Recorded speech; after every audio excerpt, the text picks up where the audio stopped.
Venus and star blessings, everybody. Welcome back. I have the fantastic wizard, the king of Babylonian ancient astrology. Thank you so much, Rumen, for coming back. I'm really, really grateful to have your time once again. Today we're going to talk about Mars, and we're going to talk about Mars's disappearance. We're going to talk about some possibilities of what that speaks to in a number of different ways. Rumen will show charts from his program. Before we do all that, I really would just love to give Rumen an opportunity to I just want you guys to know who Rumen Kolev actually is, because a lot of you are not aware of who this man is and what he's actually contributed to the world of astrology, especially with ancient astrology, ancient texts and so forth. He's really a wizard and a master, and a lot of people need to know this. So first of all, I'll let Rumen describe his work and what he offers and so forth. And also I'd love, Rumen, for you to show us your exquisite jewelry range that I saw just recently, and I'm completely in love with it. So I'll pass it over to you, Rumen, and thank you once again for your time. And yeah, just tell us a little bit about your background, a little bit about what you offer, so that people know what they can experience with you, with everything that you offer. Thank you for having me here in this time frame.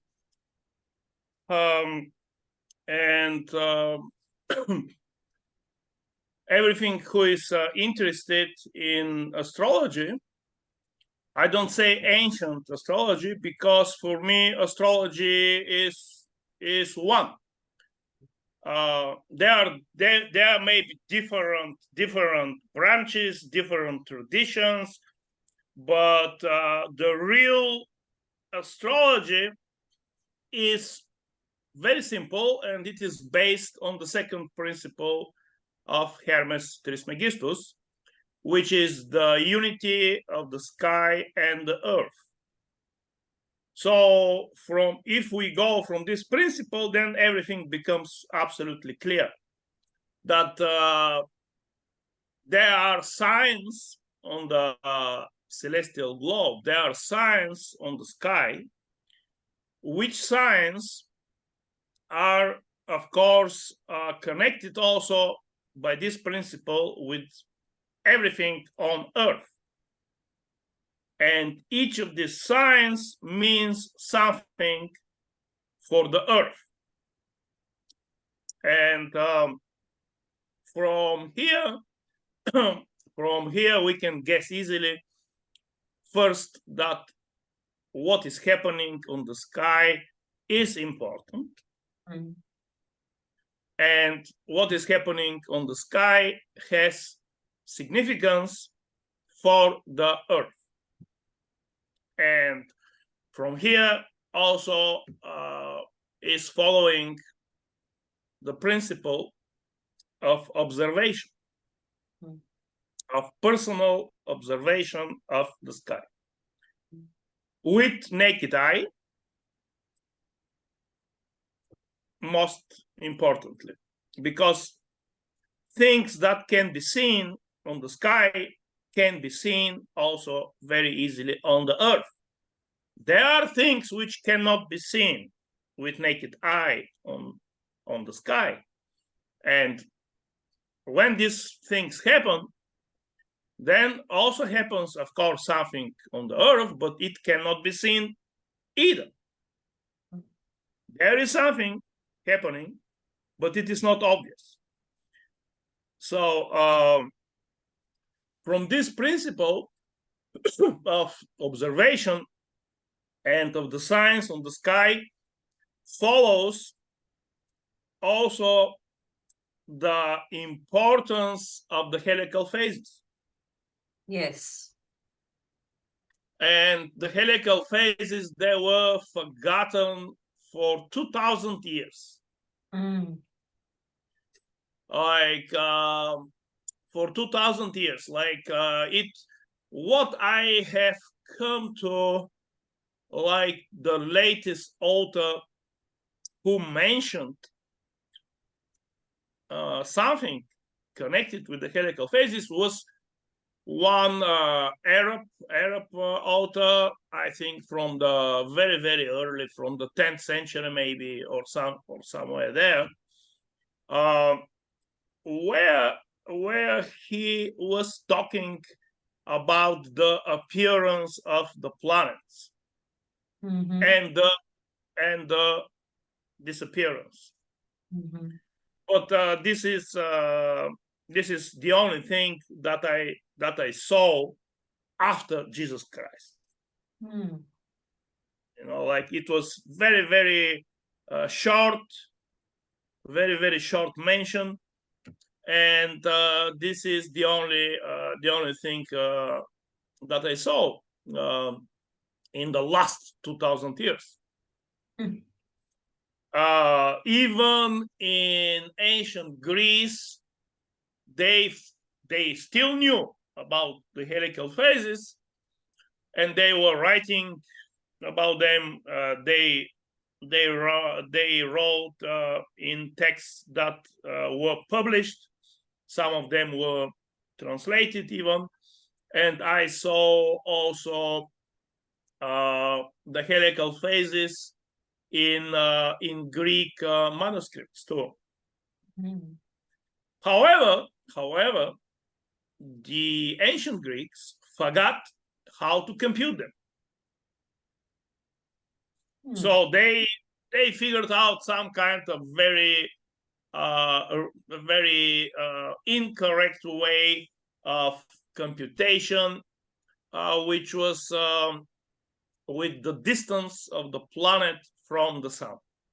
15 degree on the ecliptic was the watershed. That, like, if it is more, they assume the planet is visible. If it is less, they assumed the planet is invisible, which is grossly incorrect. And and this is actually what they wrote in their text. They wrote that the planet 15 degrees more is visible, 15 degrees less is not visible. But of course, we all know that this is just some very rude approximation, rude or rough approximation. We know that the planets change their brightness, that also the helical phases depend on the latitude, on the geographical latitude. And Ptolemy gave algorithm also for computation, and his algorithm is also incorrect, because he just gave one certain value for the altitude of the planet and the altitude of the sun. His method was just, what was called arcus visionis, which means angle of vision. So he will put the planet on the horizon, and he will look how many degrees below horizon is the sun. And he will say, okay, when for example, this value is 10 degrees, then the planet is visible. Well, this is better. This is better than this 15 degree magic, pseudo magic, but but it is still incorrect, because the planet has different brightness, and also it is different for the different latitudes. The rate of change of the altitude of the planet and of the sun when they start moving. This depends on the geographical latitude. Yeah. And so Ptolemy, you know, he can say whatever in many fields, and it is something else. But in the field of the helical theory, he cannot fool me. In any other field, yes, he can fool me, but not in the field of the helical theory. So I got Ptolemy in several gross errors. What is concerning the helical phases. He has one short text about the helical phases of the fixed stars, and there he is computing the first helical sighting, the helical rise of the stars. And Canopus, he gives some days for Canopus, I think, for Alexandria, if I remember correctly. And this is not possible, actually, what he is saying there, because exactly he didn't take in account this rate of change. So what this means is that Ptolemy was, at least in the helical theory, a theoretician. He did not observe.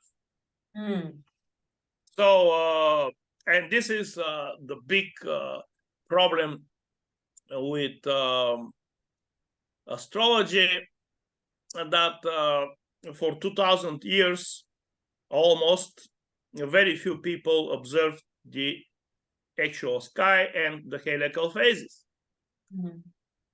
So, you know, until recently, until I started observing the sky, even so important thing like the helical rise of Sirius, which is very important for Egyptology, for history, even such a thing, for such a phenomenon, there are only, I think, 5 or 6 observations in the scientific literature.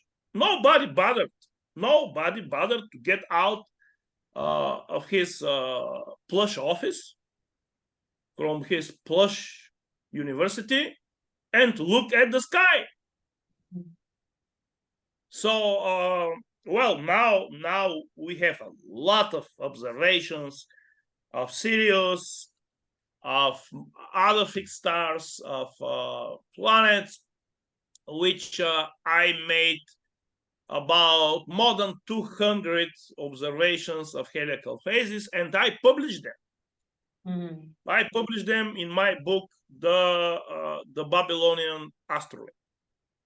Can you tell people what that book is about, Rumen? A little bit. Yes, I will share the screen and show you the cover of the book. That's here. You see it? Yes. And that's also been acknowledged in academic universities, right? Well, this book is published in the academic stream. Yeah. This is the big problem for the institutionalized scholars, because you know, if I have published this book like Samizdat or in some obscure publishing house, you know, this will mean nothing for the academia. But this is not the case. This book was published in the academic stream. You can see here State Archives of Assyria Studies, volume 22. So this is one of the most respected series on Assyriology. And the project director was Professor Simo Parpova, which is who is one of the top Assyriologists in the whole world. Wow. And so this is something which is in many universities, because they have this they receive from a given series, from a given academic series, they receive every volume which get published. So this is volume 22 from the State Archives of Assyria Studies. So they have all these volumes, so it goes automatically to all the universities which receive this series. So this is the big problem for the academia. I say very big problem, huge problem, because what I say in this book is absolutely destroying their short-sighted world, and all their conceptions and theories go to hell. So they got a problem here. And also this book is how many pages? It's like more than 300 pages. It has a lot of diagrams and pictures, and it is basically about what was called the Babylonian Astrolabe, but there is a lot of other texts that I translate from Akkadian. There are some Greek. There are some Greek short texts also, different things, a lot of astrology too, because astrology was connected with astronomy. Of course, this book is not about Babylonian astrology per se. It is about this very, very mysterious text, which is called the Babylonian Astrolabe. It is just 3 concentric circles with 12 constellations in each circle. So we have 36 constellations, and for every month we have 3 constellations there, and so 3 constellations correspond to 1 month. So is that right? Three constellations correspond to each of the 12 months of the year. Yes, and they are the constellations which rise helically in this month. Right. From north, from center, and from south of the eastern horizon. Right. So the big problem for the institutionalized academia is that when I analyze this text, it as a result, it came that there is astronomical information in this text which comes from 5 7,500 BC, Wow. which is 7,500 years ago. Wow.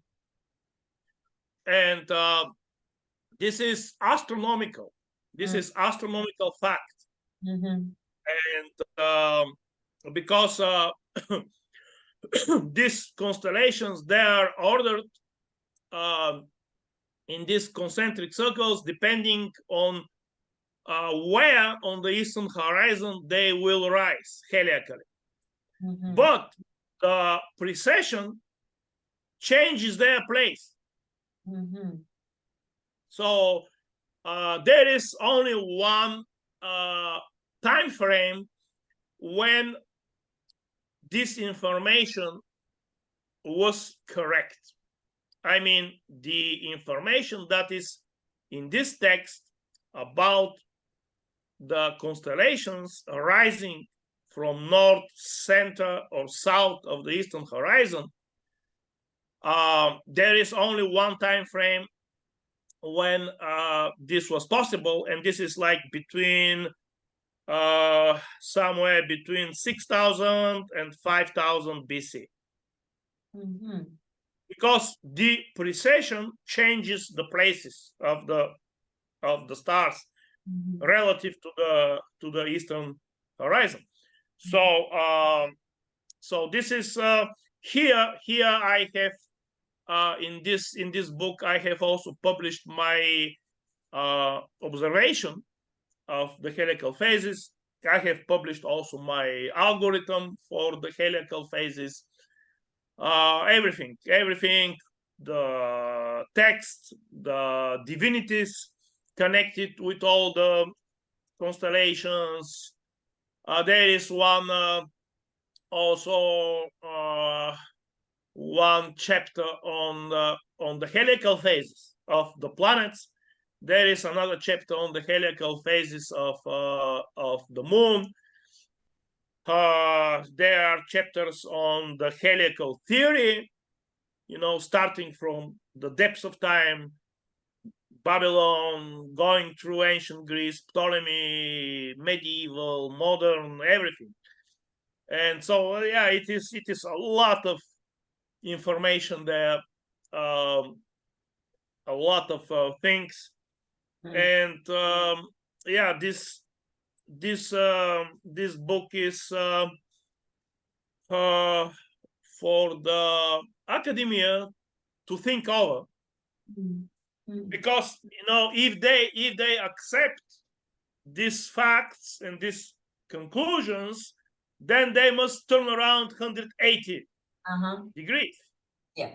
Because what we hear from them for the last 100 years was that Babylonian astrology is comparatively something new, that it appeared somewhere around 700 BC, that before that we had almost nothing. So they try to destroy the magical worldview by attacking astrology and by attacking the antiquity of astrology. So by attacking the antiquity, they say, oh, this astrology, it is something comparatively new. Somebody figured it out, so with this, they want to make us believe that astrology is a historical process. That somebody figured out astrology 700 BC, somebody else added something in the ancient Greece, then in the medieval times, somebody else added something else. So they want to tell us that this is a human creation, a historical process, which of course is absolutely incorrect, because astrology is not a historical process. This principle of the unity of the sky and the earth, this is not a historical process. Of course, the technical development of astrology is a historical process, with all these mathematical ways to compute the ascendant, to compute the movement of the planets. Okay, this may be a historical process, but the essence of astrology is a principle which is everywhere, which is in every human being, and this is just the unity of the sky and the earth, and furthermore the unity of the whole cosmos. Exactly. Yeah. Exactly. Yeah. Yeah. Very interesting. I think, because of there's been so many turning points, like you said, historically, with different generations and things like that. And there's been, I think today, at least anyway, there's such a deep lack of awareness of real astrology, because of the absolute materialism of the world, right? The commercial, industrious world that just everything's about reduced to money, of course. And even ancient beliefs or texts or wisdoms, or whichever direction you go, if it doesn't have this in it, it's just pushed down there somewhere, right? So we've got this sort of collective, very, very limited collective awareness and understanding of the sky, of God's language, right? Of the stars, of the essence, and we just have all this bullshit, these people creating little memes, stupid little memes of, if Mercury is going retrograde, or if your Venus is in Gemini, or whatever, it's a very, very superficial understanding. And I see it all the time because I'm on social media a lot.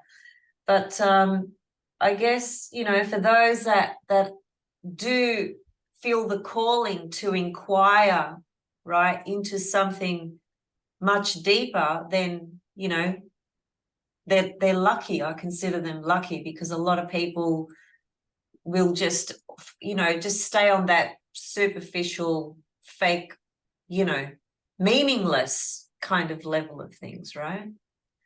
So it takes, I think it takes really a very deep seeking from your heart and soul. You've got to have the mind for it. You've got to have intuition, imagination, and it's got to come from a deep place inside you, if you want to take that journey and actually study and research. Most people are lazy, and with this AI stuff that's coming out now, I'm very concerned about that. Like, all the bullshit that's going to come out with that, stealing people's content, books, whatever. It's not looking too good, Rumen. What are your thoughts on that? Well, the AI, the artificial intelligence, cannot be smarter than the people who made it. And even if they claim that it can learn by itself, that they can make these algorithms for learning from new information, it is again just algorithms which are put there from the people who made it. So basically the artificial intelligence can never achieve what is achievable by the humans, which is illumination. And one of my students, he made this experiment. He asked the artificial intelligence about the helical rise of Jupiter. And he showed me what was the answer, and it was complete bullshit. Yeah. Absolute bullshit.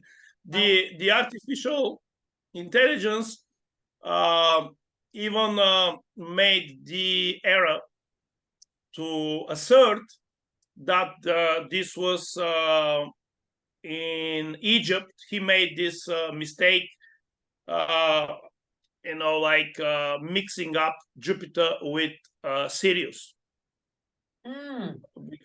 So he was talking about how important this event was in ancient Egypt. Well, of course, in ancient Egypt, the most important event was the helical rise of Sirius, not of Jupiter. So this is funny. Artificial intelligence probably has its place in mathematics, in mechanics, in some of these more technical, mathematical kind of things, but in divination, in history, in this kind of fields, it's not, doesn't look very, very well in there. Yeah, I agree. Yeah. Before we start talking about Mars, which we will very shortly, could you tell people just a little bit about your the different courses or webinars, or what it is you do? Like, do you have because I know you've got lots of webinars. I know you do like special courses, and sometimes you do retreats and things. Could you just give like some examples of what you offer so that people know? Yes. Well, I have books, I have computer programs, I have webinars, lectures recorded, which concern ancient astrology, Babylonian, Hellenistic, medieval. So, well, it's if we start with with the books, probably I can show you some of the books. I will share the screen again. So, for example, here you can see oh, wait,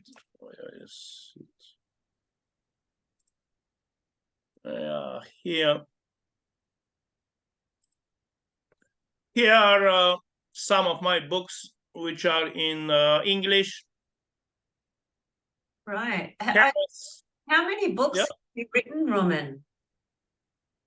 Well, about astrology in English, there are almost all of them here. This is Hermes Trismegistus about the fixed stars, the Babylonian Astrolabe, this book, the academic book.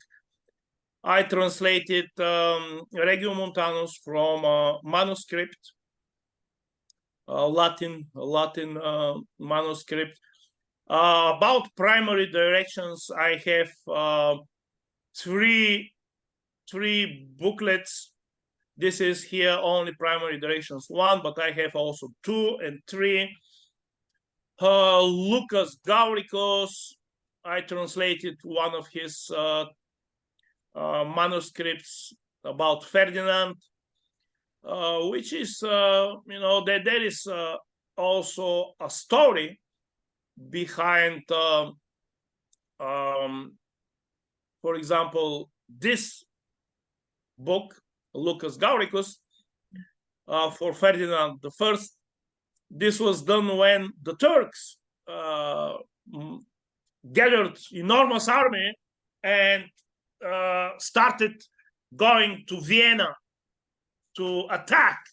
So Ferdinand was very, very worried. So he called Lucas Gauricus and asked him to make astrological prognosis for 2 years. Mm. And Regiomontanus, the horoscope of the Emperor Maximilian I. There is also a very interesting story behind this. This is this horoscope. This text was written when Maximilian I was a baby, a very small baby, and his mother Eleonora, she was very worried too. She was very worried because her first child died very, very early. And she was very worried whether this second child will live. So she asked Regiomontanus to make a horoscope. So yeah, so these are the books. Wow. I also have one book about Babylonian astrology, which is in 4 volumes, small volumes. This is, can you see here? Yes, yes. So these are the 4 small volumes, which is called the Babylonian Sky Observer. Here I translate different cuneiform texts, many topics. For anyone who is interested in Babylonian astrology, this will be very, very good reading. Also about, let me see what I can show you about the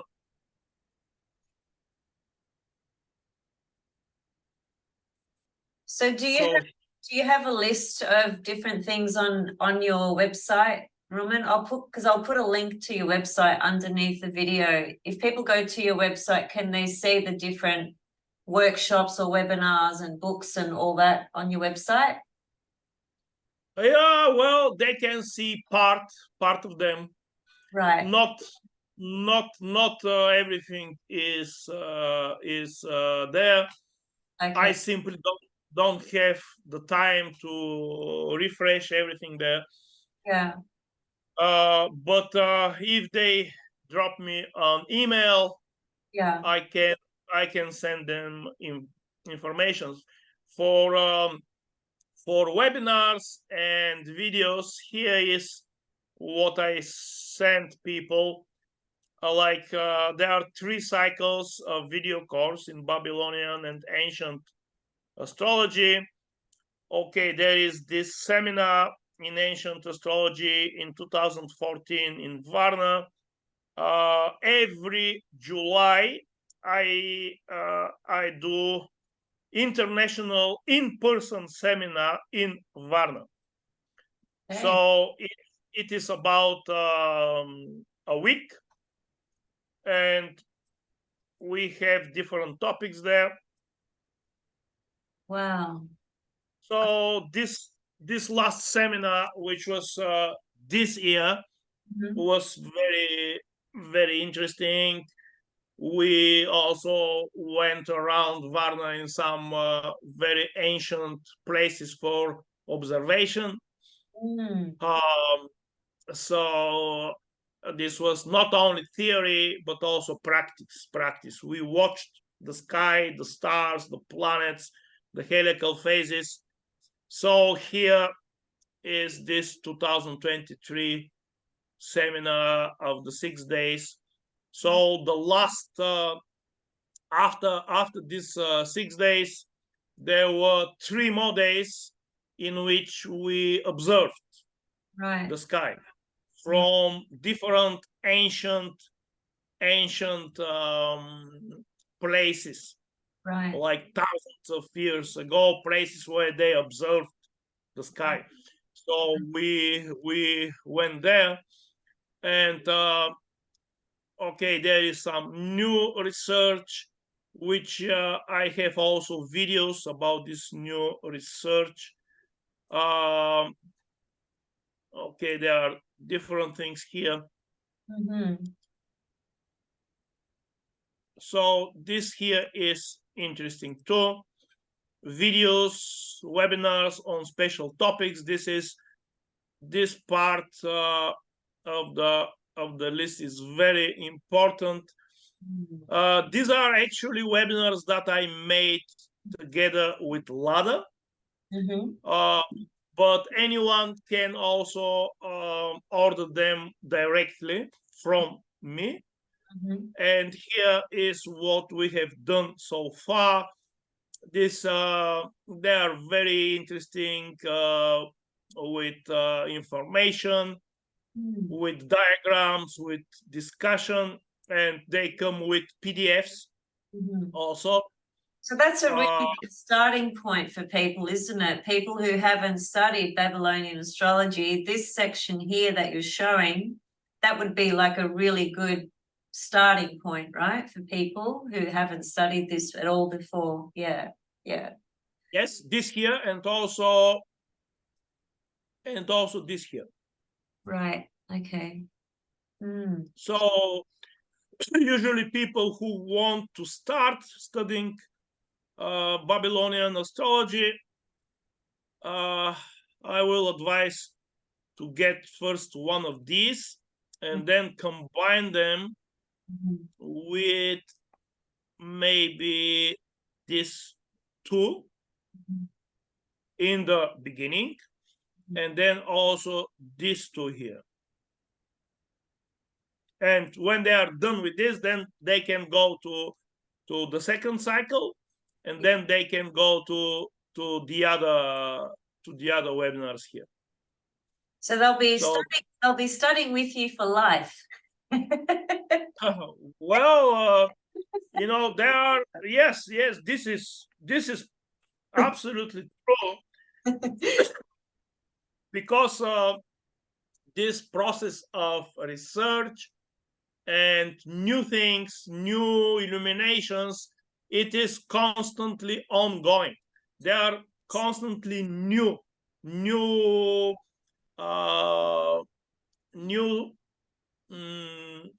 reveal. Some new information is revealed constantly, and for example, this Apollonian astrology, this is something which was revealed maybe starting 2 years ago. It is absolutely amazing, fascinating, because here we make amalgama, we make integral picture of astrology, mythology, cosmology, spirituality, and magic. Everything together: astrology, mythology, psychology, magic, art, everything is integrated. Beautiful. So yeah, also for somebody who is interested in the primary directions, there is this there are like so many hours, like maybe 40 hours, where we talk about everything, about different kinds of primary directions. So yeah, also there are private lessons. You know, the best is to take some of the webinars, and after going through them, writing down questions, and take some private sessions. So books, these are the books here. and the computer programs too. Yeah, which I now have one of your programs, which is unbelievable. It's so vast, so comprehensive. There's so much to it. I'm still learning about it. But for people who are interested in helical phases, especially, you know, something that's so vital in your astrological learning kit, tool, whatever you want to call it. If you're an astrologer, if you're training to be an astrologer, if you're reading people's charts, you know, it's a pretty big deal to be able to, well, first of all, like Rumen said earlier as well, that the best thing is to go out and look with your own eyes, right? But when you're working with charts and, you know, you're doing readings for people, it's great to have a computer program that, you know, with a click of a button, you can just see, you know, is Venus visible? Is Mars visible? Is Jupiter visible? Is Mercury visible? You know, and so on and so forth. And the point is that, as far as I understand, it's only your program that has the ability to do that. Absolutely. I use SolarFire. I've been using that for a couple of decades. It's a pretty good program for what it is, but it certainly doesn't have not even half of the things of what your program has. Certainly doesn't have the ability to calculate when a planet can be seen or when it becomes invisible. And I think because I intend to do a lot more sessions like this with you, Rumen, for the public, and people will slowly start to come to understand this importance of the helical phases. There's so many topics. I mean, look at what we just went through with your list of, you know, your webinars, your books, the various topics and so forth. You know, we'd need many lifetimes to go through it all. So, but we've got to start somewhere. And so I wanted to start with Venus, which we did, you know, and that was kind of like a mini introduction. And that was a 3.5 hour video we did, but that was just a little mini introduction, right? Because with Venus, you've got the whole pentagram, right? You've got the 5 points of visibility, invisibility, morning star, evening star. And these things, of course, you can learn from Rumen directly because he teaches these things. He's got webinars, he's got the books, and so on and so forth. But I just wanted to slowly start to introduce to a lot of you who are not aware of these, well, ancient teachings of astrology that you can use in your own life when you're working with your own chart, with other people's charts and so forth. And we'll demonstrate some of that significance and importance right now, because we'll talk about Mars, and Mars is very soon to become invisible. Now, I only looked at it from the point of view of Melbourne, so I understand that, you know, there'll be different dates perhaps depending on where you are, because we've established that a planet's invisibility or visibility depends on the latitude, right, where you are. So anyway, in Melbourne, I believe it becomes invisible. I've just forgotten the day in September, but I think it's late September. And I saw that it stays invisible till January next year, which is quite a long time, right? Well, in some latitudes, it stays even more time. Even longer, right? Okay. Invisible. Okay. So it's yeah, this helical phases are, of course, very important because they are signs on the sky. Of course, not only the helical phases, but also phenomena like meteor showers or asteroids or comets. All these things are signs. And what is happening, you remember in the end of 2019, the beginning of 2020, Betelgeuse lost its brightness for almost 3 months, I think. Right. And then it gained back the previous brightness. So Betelgeuse became faint and stayed faint for 2 or 3 months, and then it came back, regained its previous brightness. So this is a sign. Mm. So can you explain to people, just in very basic terms, when a star loses its brightness, you know, that's a really significant omen, if you like, isn't it? Right? Because we're talking about the essence, the energy of that star, right?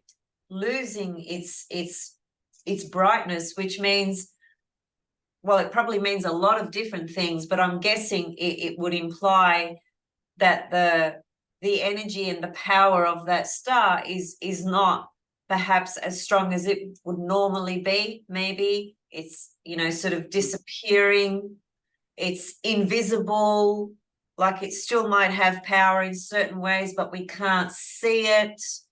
And I'm thinking even with Mars going invisible, which is the god Nagal, isn't it? And I'll let you talk Yes. about that.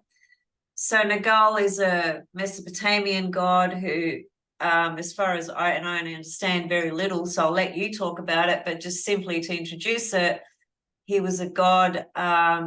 He's an interesting looking character. I'm just looking at him here. I've got some pictures of him. He was the god of the underworld as well, wasn't he? And he had a relationship with Ereshkigal, I read as well. But anyway, he's the god of war, which is Mars, right? So there's quite a few different layers there. And I was also thinking, when Mars goes invisible, I'm sort of rushing ahead here, but I am an Aries and I do that sometimes. So I'll just say this and then I'll hand it over to you. But I just had this flash in my mind today that Mars disappearing, to me, it feels a little bit similar. It may not be, but it felt to me a little bit similar to Mars in the 12th house in your birth chart, right? Hidden enemies, you know, I kind of got that feeling about it as well. But anyway, I'll let you share your thoughts about that, because I'm fascinated and intrigued to hear what you've got to say. Well, the principle is very simple. When a planet is not visible on the sky because it's very close to the sun, then this means the death of this planet, the symbolic death. Mm-hmm. So the cycle of activity, the lifespan of this principle is finished.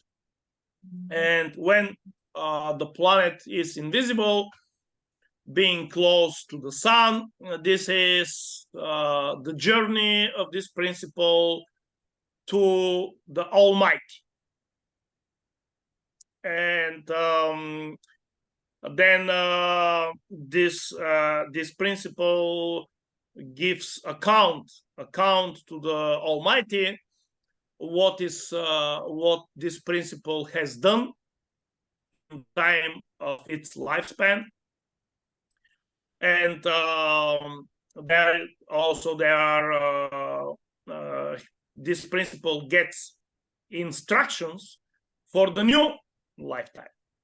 Right. But like the mundane, down to earth interpretation of invisible planets is that the people who are on this planet during the time of its invisibility will face some problems to be settled.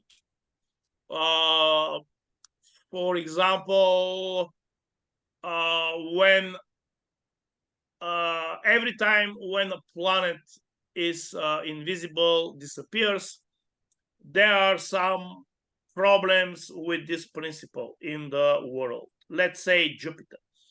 When Jupiter disappears and is invisible, there are some political turmoil, some scandals in the church, everything which is connected with Jupiter. People who are under Jupiter, either by profession or by chart.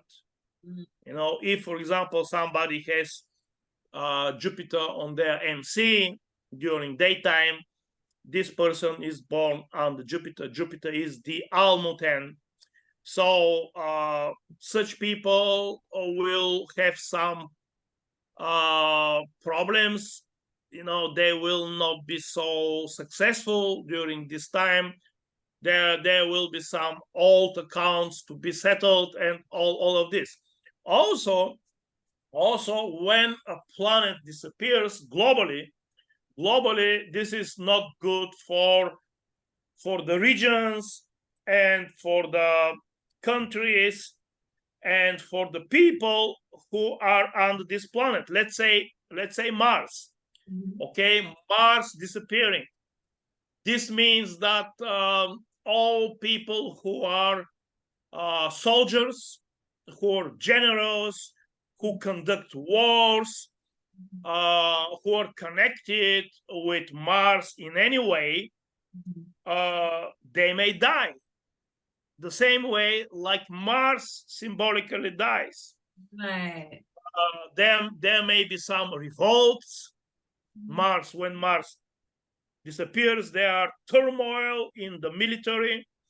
There are some revolts, some coup d'etat. Some generals, people like warriors can get killed. And this is the same with the other planets. Right. So okay, because I thought that maybe because it's disappearing, energy won't be as strong, as conflicting, as warlike, as like death and harshness, and you know, because we know what's going on in the world. Big soup mix.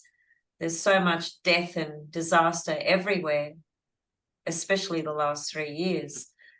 So it's not correct then, if when Mars is invisible, it's not the case that it's less harsh, less difficult from what you've just said, right? Well, when a planet disappears, this principle is not as strong in the world. Okay. For example, when Venus is invisible, this is not the best time to start a relationship. Usually, if somebody starts a relationship during the invisible Venus, or someone meets somebody during invisible Venus, this is some old karma which must be settled, and such a relationship usually does not end very well. But at the same time, this is the turmoil. These are the problems. When a planet disappears, then her powers are diminished of this principle in the world, and at the same time there is turmoil in everything which is under this planet. So when Mars disappears, Mars symbolically dies, and together with Mars, some people who are under Mars also die.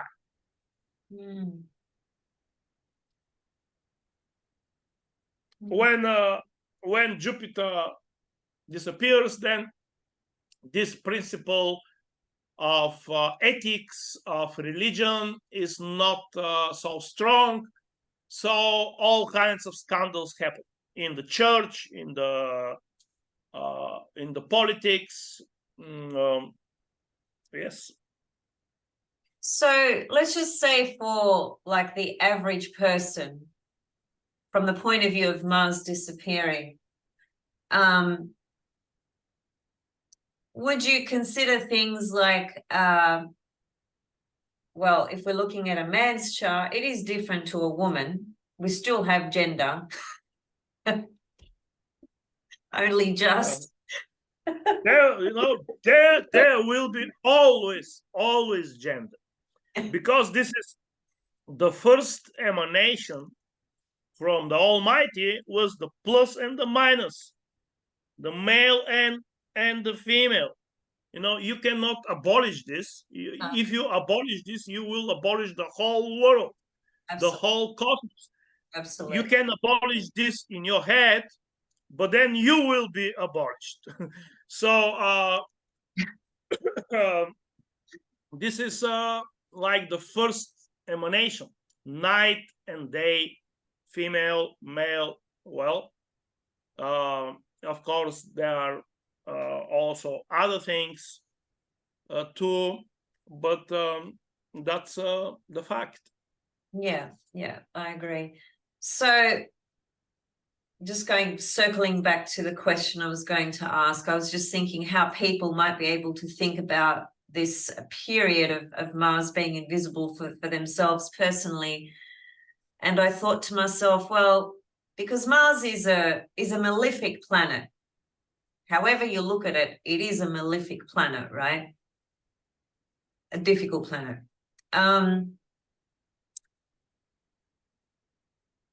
Perhaps if your Mars is in a difficult position, for example, if you are, if you're a day birth, Mars is the greater malefic. If you're a night birth, Saturn is the greater malefic. So if you're a day birth and Mars is your greater malefic planet, and it's strategically placed in your chart somewhere where it has some really difficult connections, maybe to Saturn or to Pluto or something like that, maybe this invisibility period might be a time to just be a bit more cautious, maybe a bit more careful with your Mars actions and what you want to do and how you're going to do it, And then I was also thinking that, with your enemies, because the 12th house is your hidden enemies. And if you've got Mars in the 12th house, that's your hidden enemies, right? So when Mars is invisible, if you have Mars in the 12th house, that might be like a time where first of all, it's hard to know where your enemies are coming from anyway when Mars is in the 12th house. But when Mars is invisible and in the 12th, like, could it be even more difficult? Like, you just don't know where this, this stuff is coming from, yes. kind of thing. Yes. when a given helical position of a planet in a given chart repeats, then it is activated. The meaning of this planet, what it means, the events are activated. If you have invisible Mars, it will be activated in the times when Mars becomes invisible. If you have morning Mars morning star, then it will be activated in the times when Mars is morning star. Right. Yeah. Okay. Yeah. Generally, the thing to look at is what is the strongest planet in the chart, and then follow the helical phases of this planet. The strongest planet is in the strongest houses: the 1st, the 10th, the 9th, 11th, the 7th. And somebody has a planet exactly on the MC, this is the strongest planet. And when this planet becomes invisible, then this person will have a period when when must take some more caution, because this is a time when some old bills may come and they should be paid, and this is a time when some old karma will come about. This will be a time when also this person will not be quite in good shape.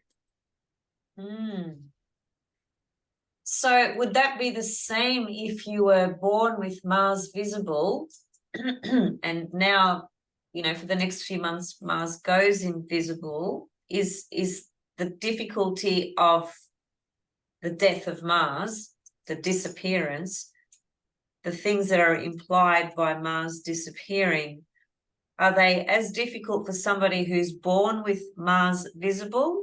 Is it the same, or is it less if you're born with Mars invisible and Mars goes invisible? It's a repetition of an imprint, right, that you were born into. But if you're born, if you're born with Mars visible, how is it different when Mars does go invisible? The first case, when someone is born with invisible Mars and Mars becomes invisible, then everything that is Mars in this chart will be activated. But if someone is born with Mars visible and Mars becomes invisible, then in this period there will be some readjustment, maybe time for some changes, some extra caution, but it will be not as hard. Okay. Yeah, that makes sense. That's what I was trying to understand, just the difference between the two. Yeah. So what are your thoughts from a broader perspective, like for the world, with Mars going invisible at this time, with all the crisis and everything we have going on? Well, Mars is only part of the picture. Yeah. When in this time, we will have several months of invisibility of Mars, different periods for the different latitudes, but this will mean turmoil in the military. For example, we know all about this coup d'etat in Africa now. So let's not forget also about the attempted revolt in Russia. When Prigozhin, this Wagner boss, when he decided to go to Moscow with 3,000 soldiers, this was, I believe, this was on the 22nd of June this year. Right. So we can guess when did Mars disappear for Moscow. Let me show you. Yes, show us. I'm intrigued.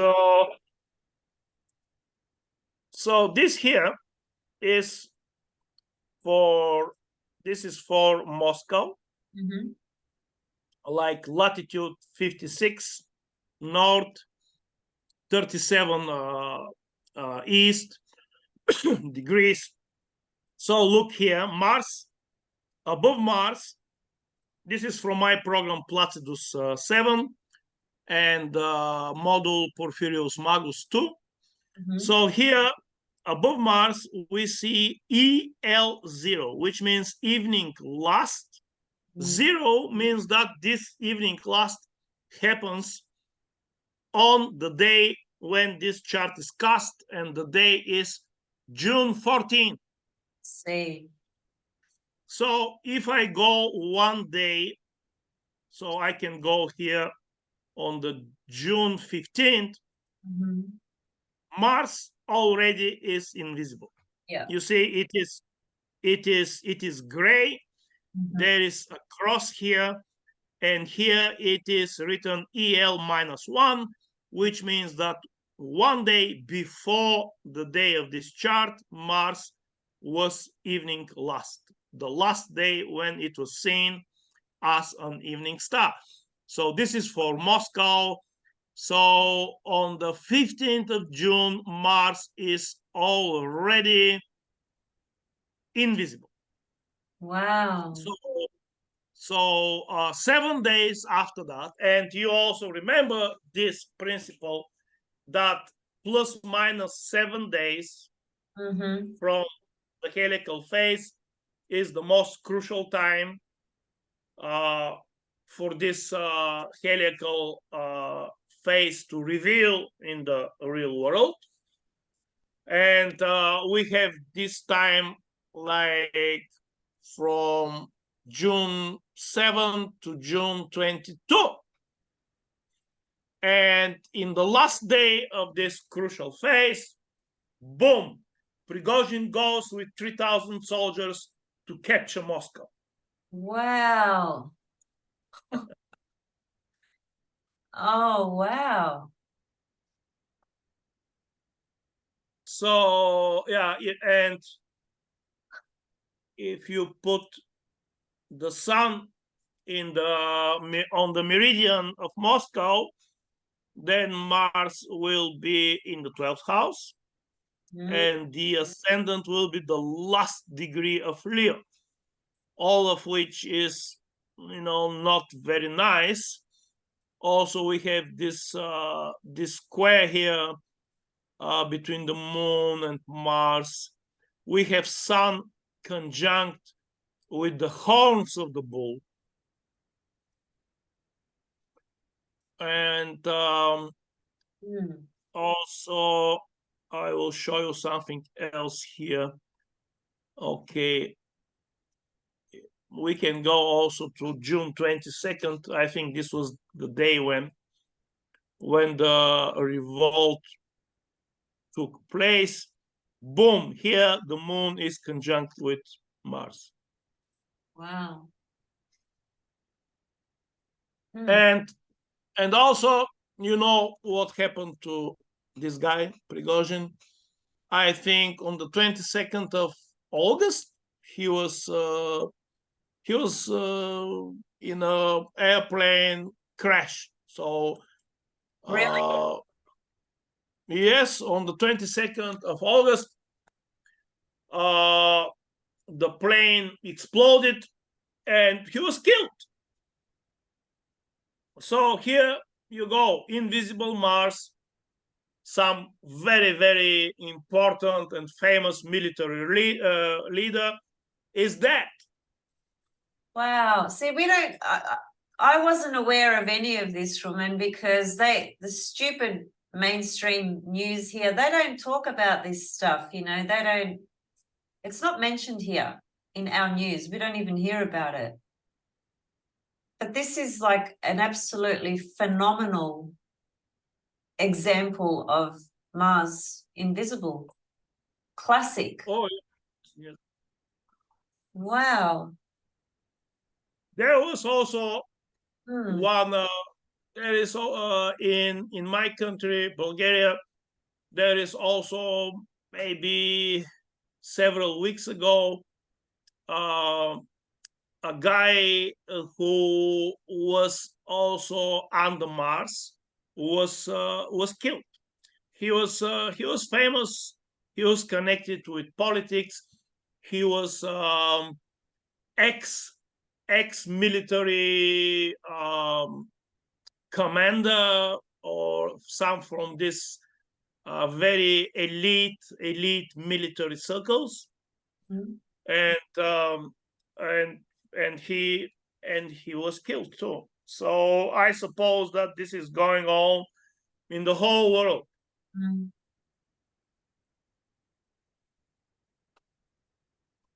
Yeah, so we can expect to see a lot, I think, by the time January happens, right? Yes, it will be a long invisibility. For example, I can move here with 1 month and see when Mars will.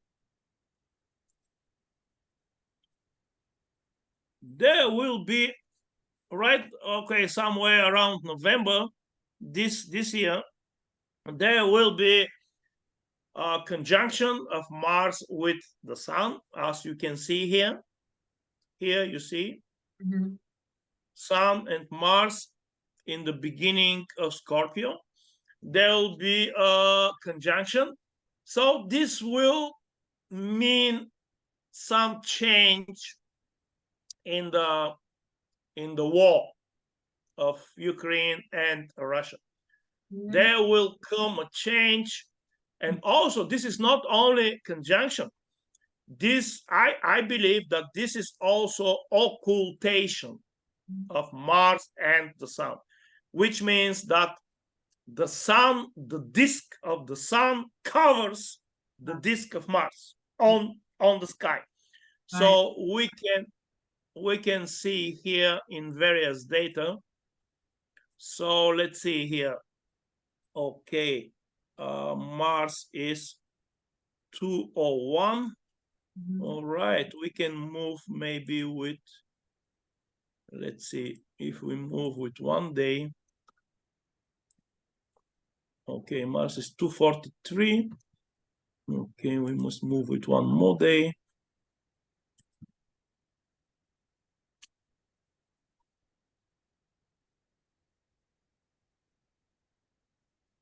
It's 4 now, so it's still.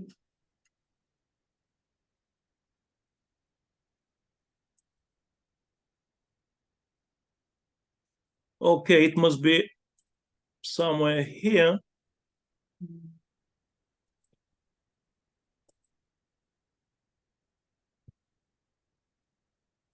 Must go back.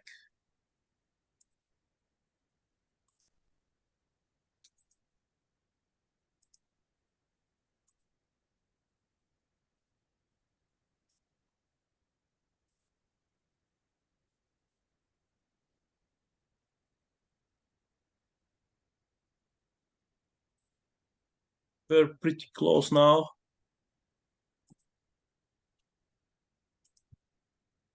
Yeah.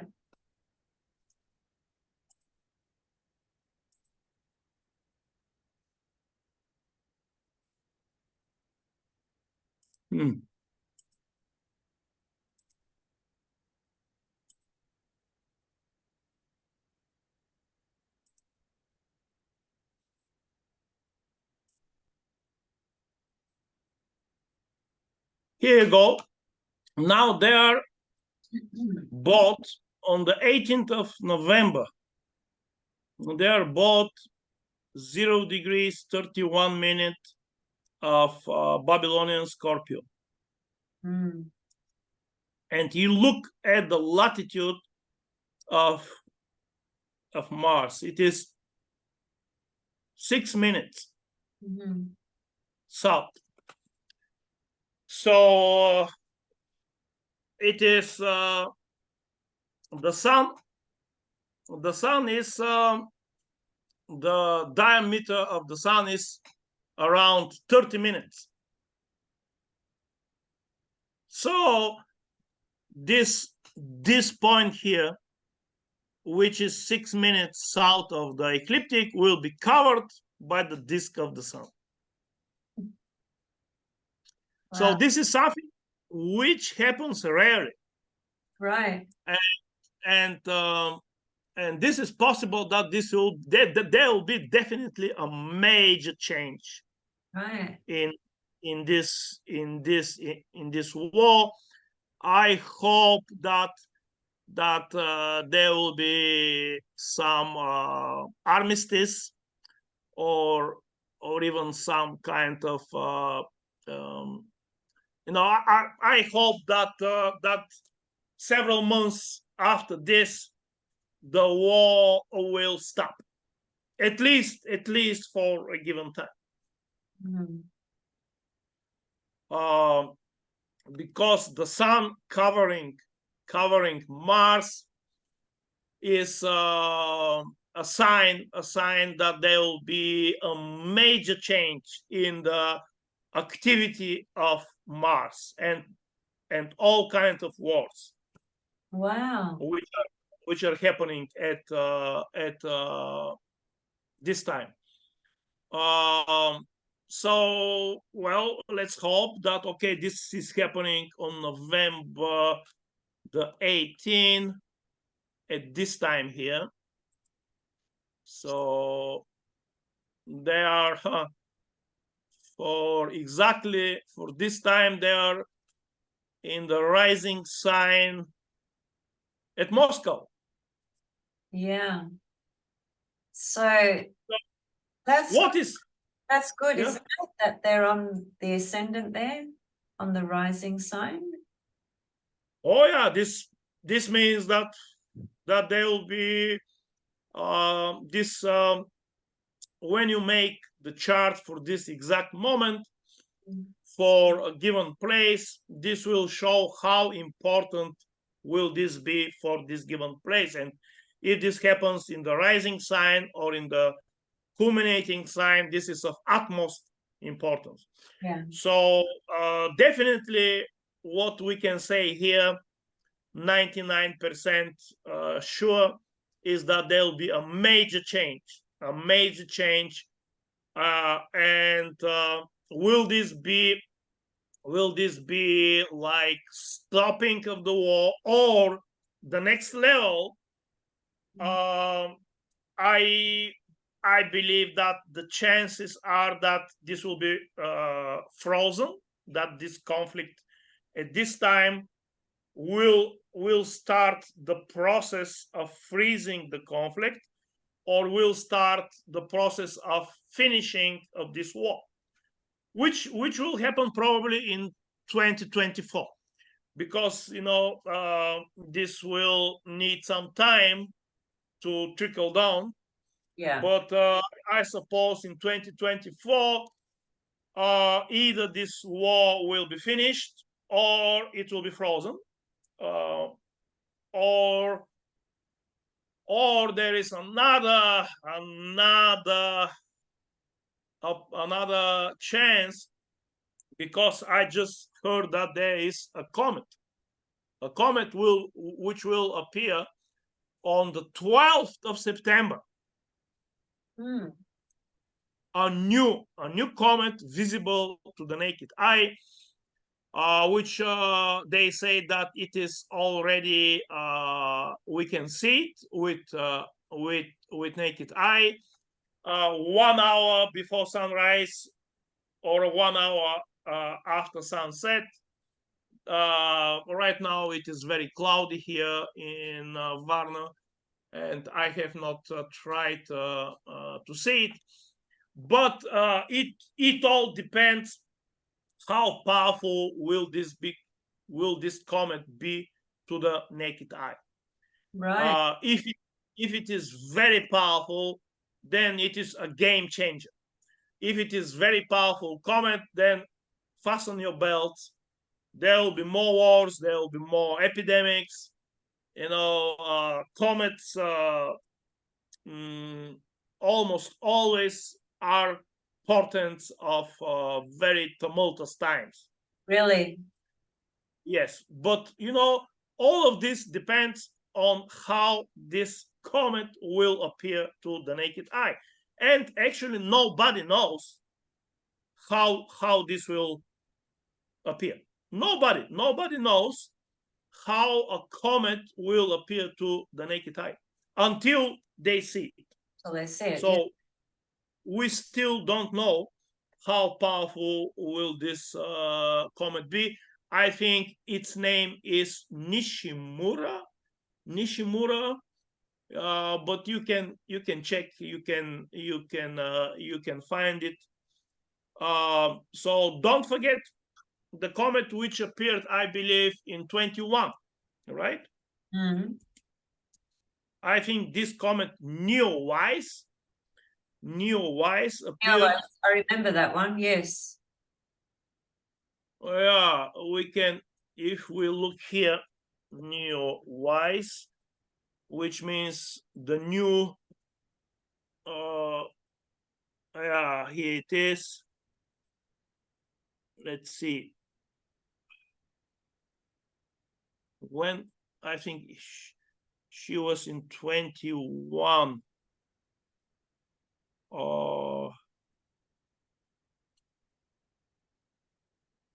Is that it there? March 27, 2020? Is that it there? I believe this was when they discovered it, but I think that it was visible in 21. Right. You know, Mm. they say here all kinds of things, Mm. but they don't say, when it was visible. Right. I actually observed it, and it was very, very powerful, Mm. very powerful. So Rumen, is that something that you've noticed, like with comets, like a correspondence with, cataclysmic events on the Earth? Is that a pattern you've noticed? Like many times, or? well, it was in 2020. The comet was visible all night in mid-July 2020. Mm. So you see, the comets are almost every time a bad sign, a sign for tumultuous times coming, for wars and epidemics. Mm. So it was seen to the naked eye in July 2020. I saw it several times. It was quite powerful, a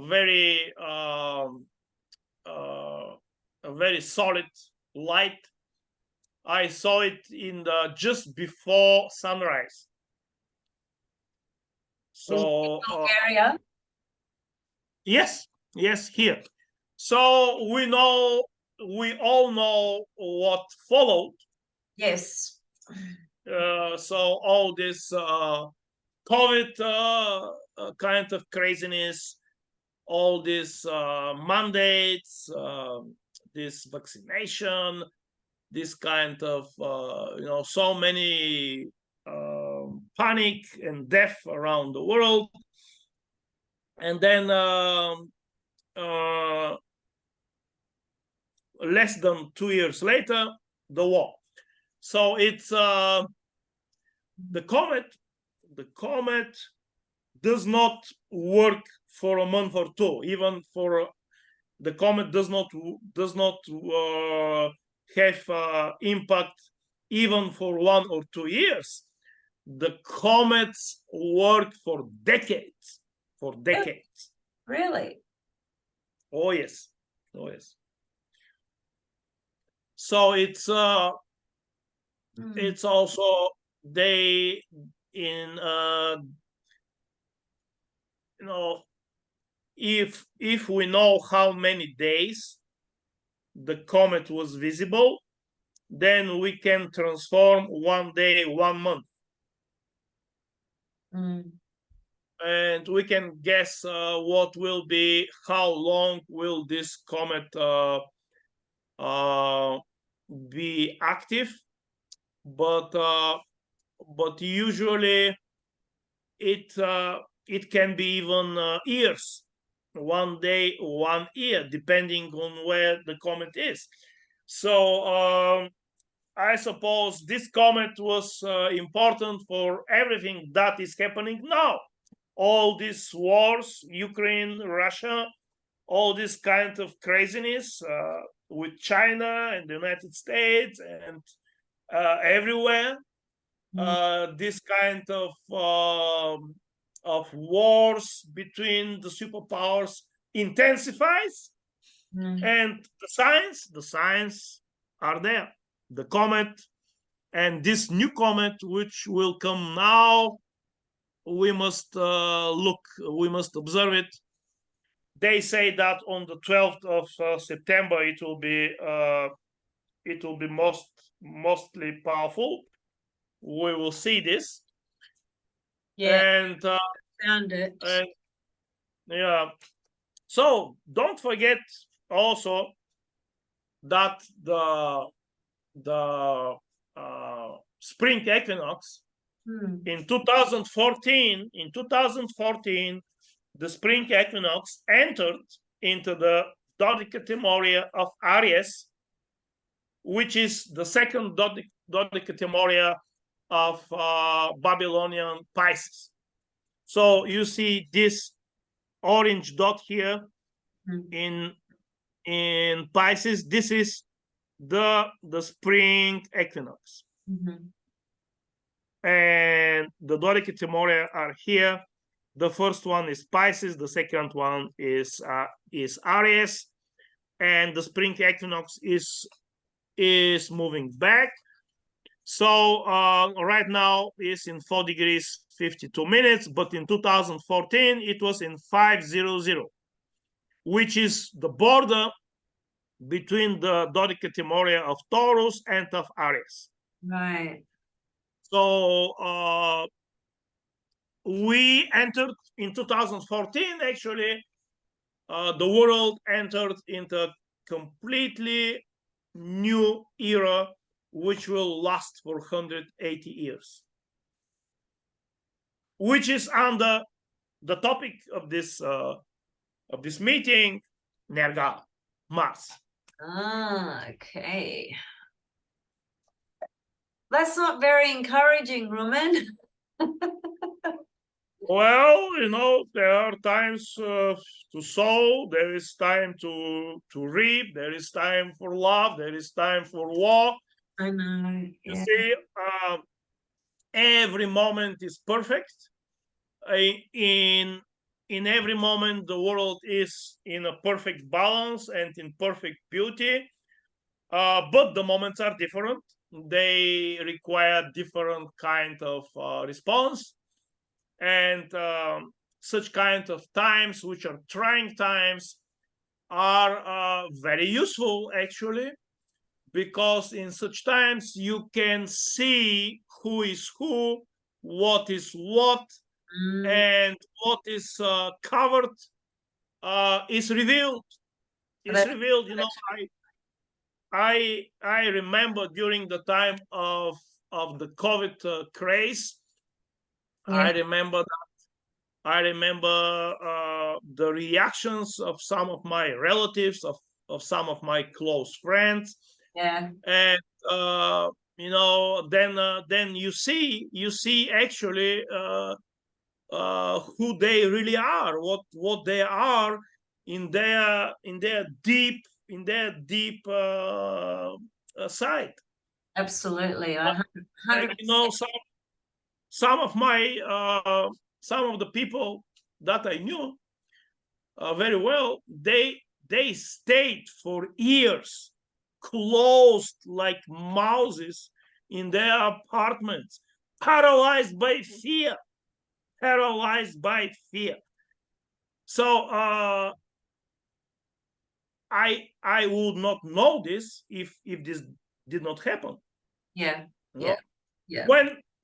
When everything is okay, these people are normal, they're okay, they're brave, they're that. See, but when this hits, they reveal their true face. Absolutely. I 100% agree with you on that, because I feel exactly the same. And I went through my own experience with it, with close people around me, family, whatever, you know, and because I was one of those people that didn't get vaccinated, didn't wear a mask, you know, told them to basically, you know, that. And I was kicked out of everything. I wasn't allowed to go to the gym. I wasn't allowed to go here. I wasn't allowed to. I didn't care. I just said, no, I don't care. I'll just, I won't go there. I don't care. Doesn't bother me. I'm not falling for this. No way, no way. I literally, as soon as I heard it on the news when they spoke the first day here in Australia, I remember that day because my brother was here in my house with me. And we just looked at each other and we just said, no, absolutely no, that's it. But anyway, you're right. And it is the cataclysmic times, the difficult times where you see the substance and the essence of any person, actually. Like you said, when things are all sweet and lovely, well, you know, it's easy, right? So, yeah. But having said that as well, 3 years of all of this, I'm, you know, sick of it, sick of hearing about the BS, you know, just so ridiculous. There's no word to describe how ridiculous it is. But anyway, we'll see what this comet brings. I hope this comet is not going to be visible. But then again, you said that the influence of a comet's energy can be years and years and years anyway. Decades. Can be decades. Decades. Well, the Halley Comet, which appeared in 2010, was quite astonishing sight to see. The reports are that it was extremely bright, and it appeared in, I believe, in 1910. And what followed was the Balkan War. First, before the Balkan War, this was the Italo-Turkish War. Then in 2 years, less than 2 years later, followed the Balkan War. Then less than 2 years after the Balkan War, followed the First World War. And then followed the Second World War. So, you know, it's like there is also one historical record when there was a comet, I think somewhere in the 16th century, and Tycho Brahe, who is famous astronomer, he wrote about this comet that after 20 years, he said there will be a king who will come from the north and invade Central Europe. After 20 years. And this is what actually happened. In this time, actually, when the comet appeared in the 16th century, then it was connected with these religious wars in Germany between Protestants and Catholics. Oh, right. So the comet can depending on where it appears, where, when, and how bright, and the color, and how big. So depending on this, it can act for decades. I'm curious about the color. You mentioned the color is significant as well. So, Yes. Could you give an example? Well, the neo-wise that I saw, it was something like a grayish, like color, the color of Saturn, something like this. Oh, okay. Hmm. So I can also show you the program. This is only one of the many models. Here, you can get you can see a lot of things. Dodica Timoria, rising times of. You can also switch to tropical ecliptic here. Okay, let me get rid of this. So tropical, fixed Babylonian. In the middle is the tropical Babylonian zodiac. So many options also here. Almuten, you can check the Almuten of this chart by different authors here. Which author is for the Almuten? Which author do you favor for the Almuten? I work with Porphyry. Porphyry, yeah, okay. He is the Almuten wizard of Porphyry. So also what else here? Helical, Kokoden, different authors. We can see also all of them here.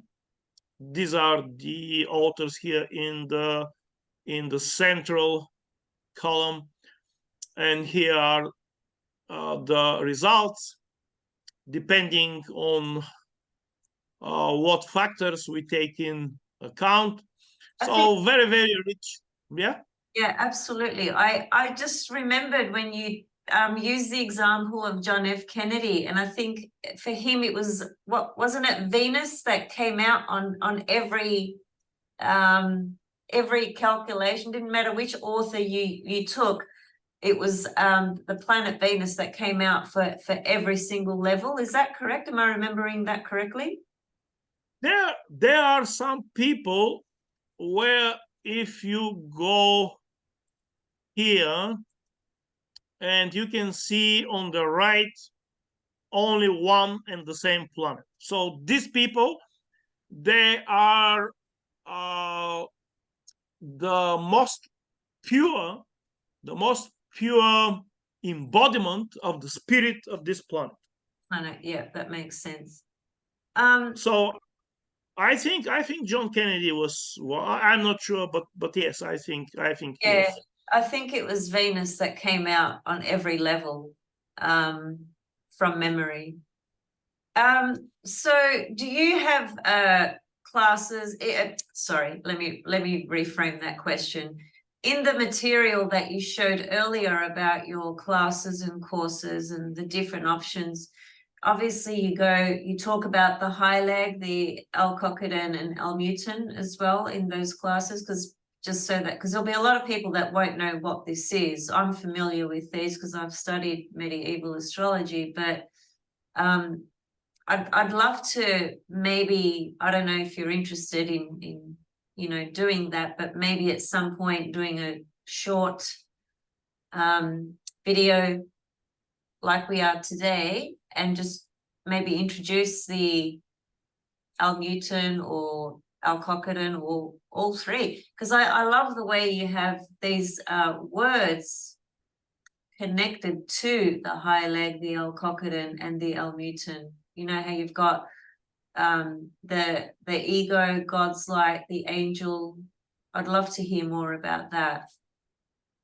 Yes, we can definitely do this. Yes. Okay. So I'm now showing different. Oh, that's. What is I'm that? showing here different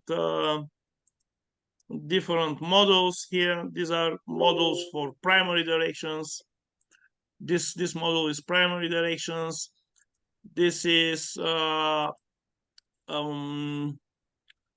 these are the primary directions here. Also we have, these are also primary directions: Placidus, Regiomontanus, Topocentric, and Campanus.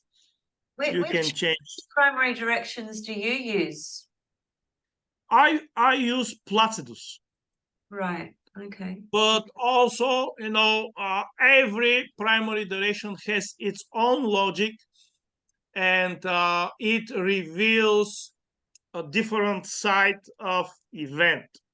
Mhm. So it is a long topic, a long topic. But for the everyday life, I think Placidus is the most efficient. Right. Okay. So we have, I told you also about this 3D model here. Is that the one we were talking about before we started recording? Is that the one? Yes. Okay. So where's the vertex here? Well, I'll show you now. The vertex is like, I must first show the prime vertical. This is the prime vertical, which connects the zenith with the point east. All right, and in this case, the cross point of the prime vertical with the ecliptic is the vertex. In this case, in this chart, this will be this point here. Right. Okay, so this point here, right here, we can of course zoom, and that one here. We can also, let me see, coordinates. If I point here, will I see something? Yeah, it's you can see you have many options here. This is the horizon here. You see the houses of Placidus. I switch them off now. Now I'll put them back. This is the Placidian house curves, and you can also change to Regiomontanus. This is Regiomontanus. That's fantastic. This 3D visual thing, that's amazing. You can also project the world here. So you see, so if somebody is born with this chart, you can see where are the projection of the different stars, of the different planets. Okay, we have here Venus in somewhere in Mali. So if this person goes to Mali, he may get married. Or okay. That's interesting. Where do you put in the data for the person? Like where do you put it in here? Or well, here it is, let's see, it is, this one is for the data which is here. Ah, got you. So it just picks up the data that you've already got there. But this is not for this data here. It is because it is dynamic. Yeah. It is for, okay, let's see.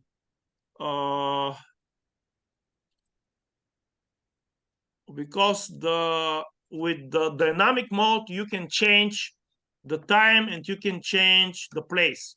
Yeah. Oh yeah, it is for 1983 March 23, but I can change to now. Right. I can also change here everything. I can change the place, the time zone, and here the time. So here I can change everything, and this model gets its information from here. I see. Okay. So it's you can also, for example, let's see. Okay, now right now Venus is somewhere in Thailand or somewhere there. So you can, for example, let's see, you can pass many different curves through a planet. Okay, for example, I can pass azimuth, altitude, horizon through Venus. So this one is the azimuth. The altitude is this red line. And the horizon of Venus is the outskirts, because right now Venus is in the center, and the horizon of Venus is just the perimeter of this circle. But if I go, let's say, if I go somewhere center, somewhere here, you see this line here is the horizon of Venus. So if I go the other way, okay, the horizon of Venus for this chart goes through England, southern France, and so on. I need to move, Rumen.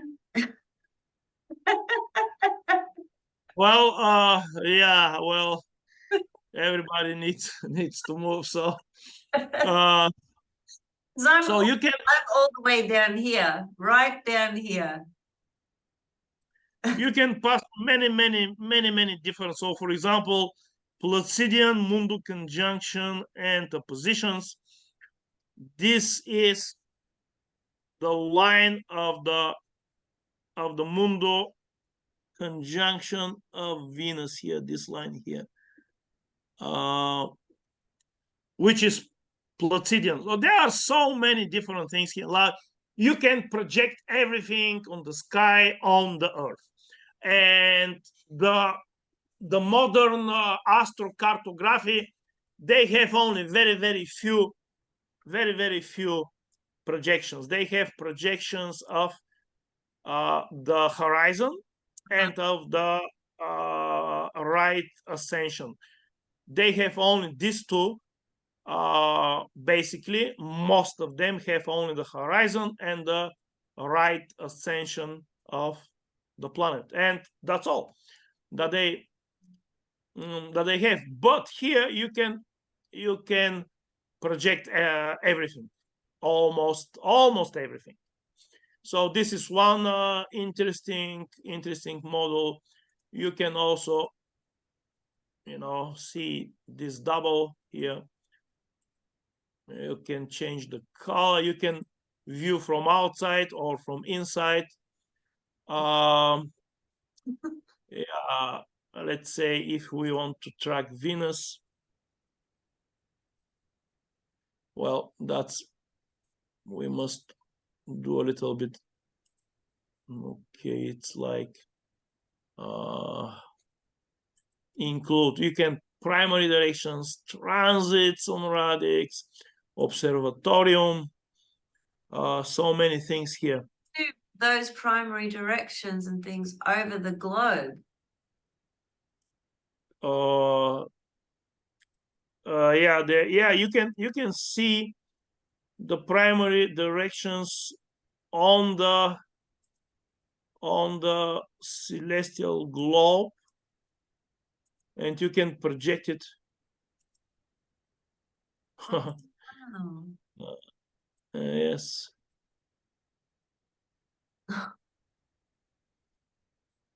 So, for example, now we center on Venus. We start moving with one day. And it shows how Venus moves. Wow, that is unbelievable. There's Spiker. She's my star. Oh, well. Wow. Nice. Can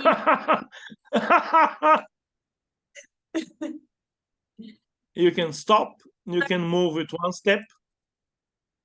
So you can make it go slower as well, right? Yeah. Well, let me see. You can. Let me see. I don't want to see prime vertical. Let's see houses. None. Oh yeah, you can make it slower with a slower computer. No. I mean, I can go with 1 hour. You see here, Venus moving. Oh wow. Together with Mars, actually. Yeah.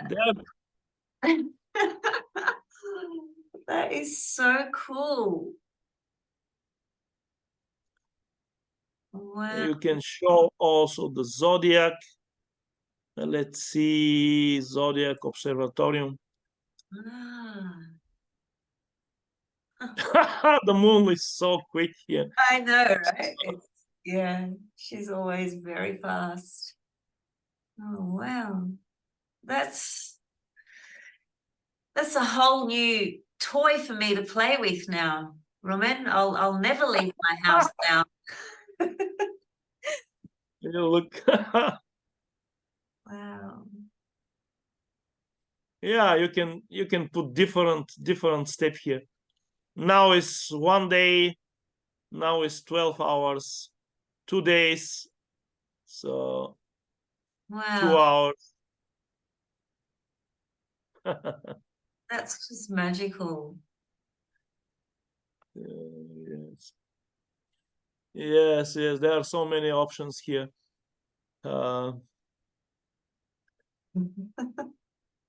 Yeah, so many different things.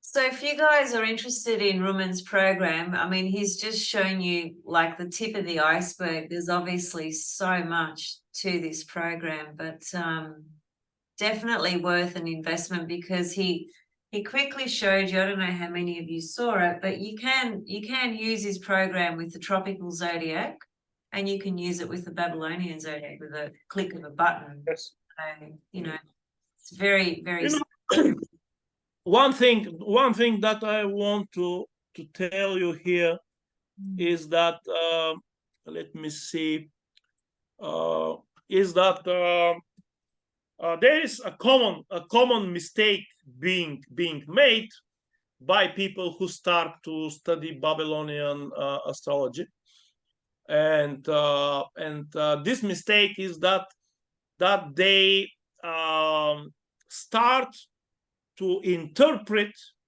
charts with the Babylonian zodiac, but in the same way as they interpret a chart in the tropical zodiac in the modern Western astrology algorithms. You know, that they have this way of interpretation. The modern Western overall astrology has this way of interpretation which over evaluates the houses and rulers of the different houses. That's almost everything. So they start to use the Babylonian zodiac, but they stick to the old kind of interpretation. And this is not right. This is not correct to do, because Babylonian astrology and even ancient Hellenistic astrology, the interpretation has a different way of interpretation of the chart, especially in the Babylonian astrology. If we use the images of the constellations, if we use the helical phases, then the interpretation is very, very different. The interpretation is based on archetypes. It is based on images, on mythology, on divinities, and on myths. So it's like images are very important, because the archetypes are revealed through images and through symbols. Of course. Yeah. So let's give some example. Like, for example, it is different if someone has the head of Virgo rising or the legs of Virgo rising. Mm-hmm. The head is the truth. Mm-hmm. The head is the divine part. Mm-hmm. The legs are the animal part. Mm-hmm. And when we interpret a chart in the Babylonian way, we make most of all archetypal analysis of the psyche. First, we look at which divinities are present in the chart. Is this Aphrodite? Is this Athena? Is this Gorgona? Where is it? For example, Venus. Let me show you here.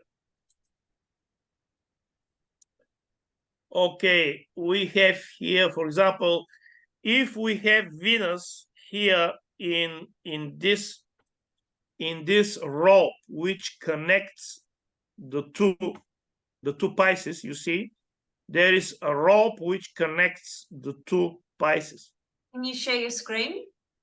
Wait a minute. I forgot that I don't share my screen. Okay. It's okay. Share. So here, you see, here is Pisces, and here is this rope that connects the two Pisces. Yes. So if someone has Venus here, this person may be like emotionally. Huh? Sorry, I was just going to ask what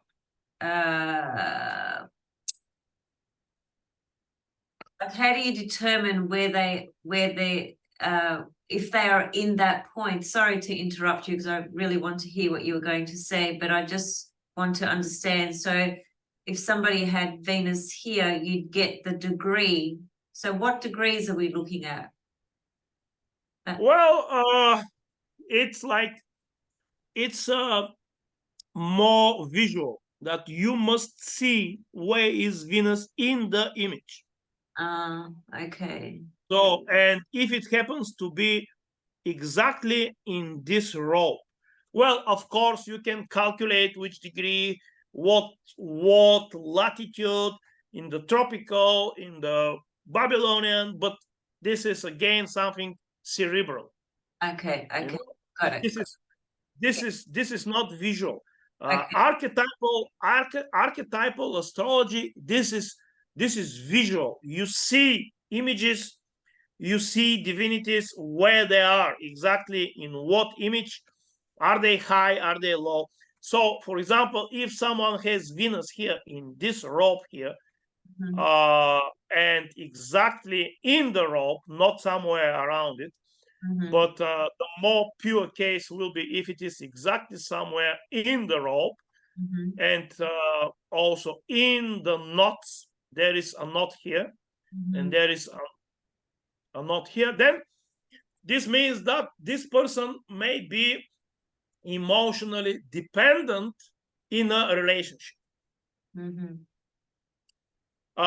If the moon is there, then this person may be emotionally like tied up because of this rope. Yeah. And this person will be emotionally dependent on his family, and basically on anyone. So this is just one example of many. Yeah. Is it the examples that you just gave? Because it sounds to me like it's just coming from the fact that the two fish are bound together by this rope, right? Yes. And I know the story, the myth associated to all that, because I love mythology, and I've made a point to to understand, you know, the different myths that correspond to the constellations, zodiac signs, etc. So I just get the feeling that with the examples that you gave, that knot, it's creating a bind, you know. And so, because you talked about an emotionally dependent woman, for example, so it's that binding of that rope, you know. And if it's the moon, it's that emotional sort of, again, perhaps dependency on family, because it's moon, right? Am I on track with my thoughts here? Yes. Yeah. Okay, good. Yes. Okay. Also, let's see, for example, let's say Venus is somewhere here. Well, maybe I can, let me see, I can probably annotate here. Let's say that's an amazing example. Thank you for giving that, because that just shows the richness of what you were saying about the images and the archetypes, right? If you don't look at these images, you're missing this level of meaning, right? Oh, yes, absolutely. So let's now give another example. Let's say Venus is somewhere here. And let's say in another case, Venus is somewhere here. So what somebody who is interpreting Babylonian chart with the modern widespread way of interpretation, what will they say? Oh, Venus is in Aries. Oh, this is passion. This is sex. This is all these things. And he will not make difference between the two.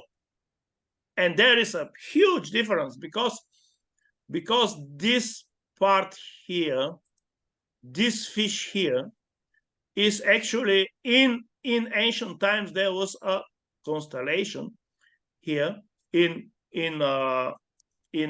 Babylon, which was called Anunitu, and which is actually an emanation from Ishtar of Akkad, which is Athena.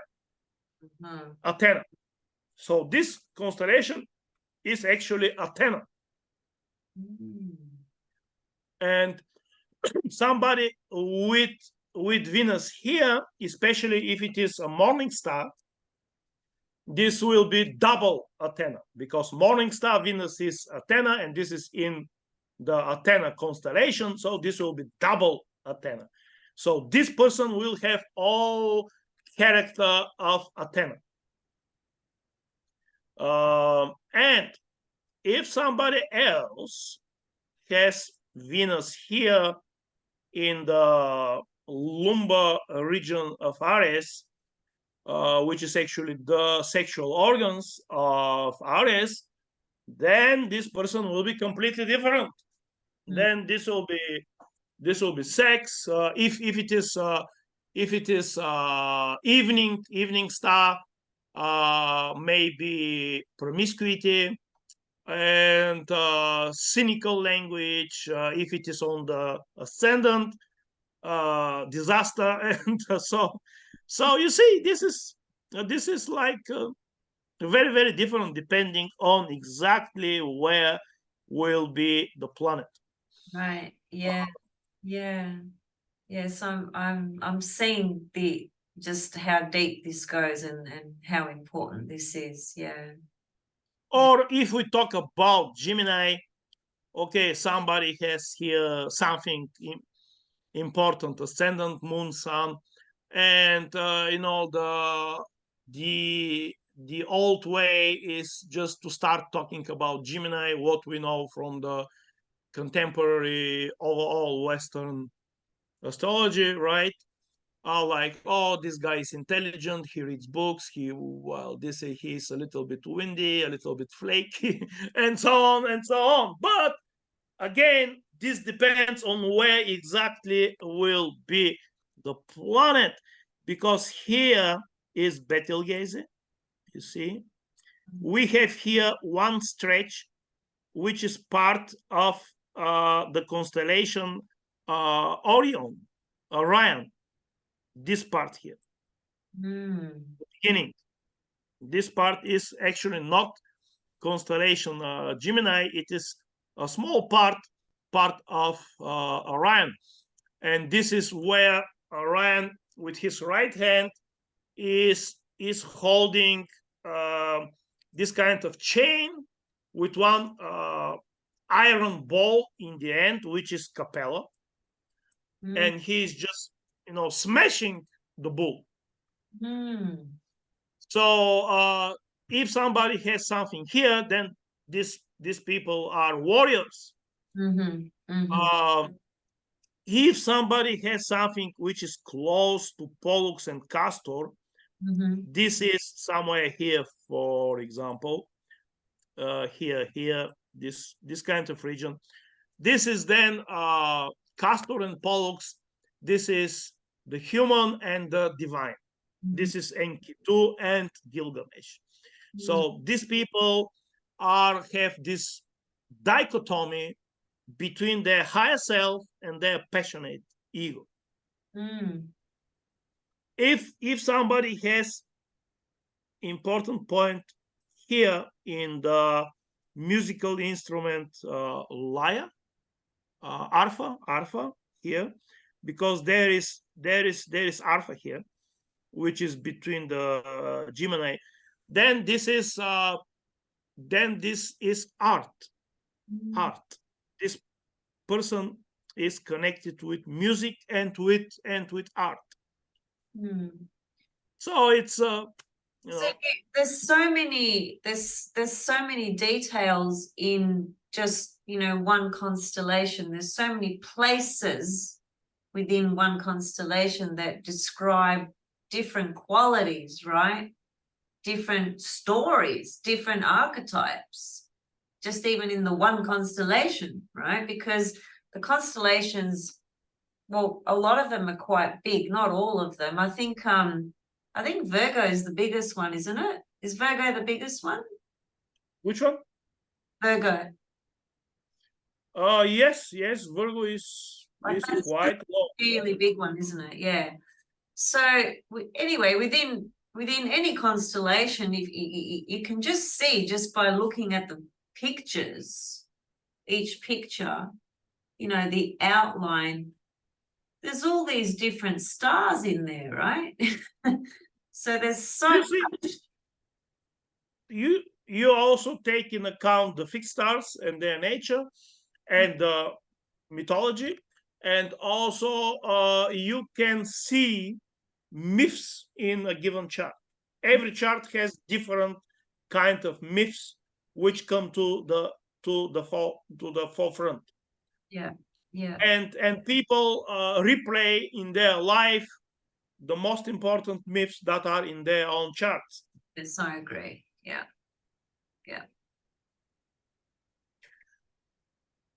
So it's different kind of level of interpretation. This is the so-called archetypal structure of the soul, which I call the Apollonian astrology. Apollonian astrology, because this is Apollo, who talks with images and with symbols, with art, with visions, and not with conceptions. Conceptions is Hermes. That's the morning star, evening star, Mercury, right? Yes. Yeah, okay. That's very interesting. There's so much to learn. It's just it like, for me, it's like food for my soul. I just love it. I can't get enough.